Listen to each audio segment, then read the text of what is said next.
Assalamualaikum warahmatullahi wabarakatuh. Saya Fathima Turridha akan menjelaskan mengenai aneka ragam tumbuhan hutan hujan tropis.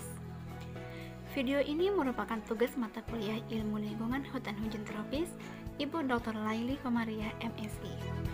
Jangan lupa untuk subscribe channel kami ya, dan like video ini.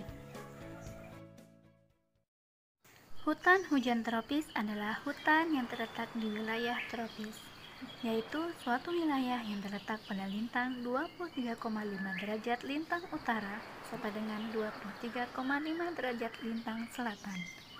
Hutan hujan tropis merupakan hutan dengan spesies tumbuhan terbanyak di dunia. Jenis tumbuhan yang menghuni hutan hujan tropis antara lain pohon kayu berukuran besar dan tinggi, terna, tumbuhan pemanjat, epifit, tumbuhan pencekik, saprofit, dan parasit.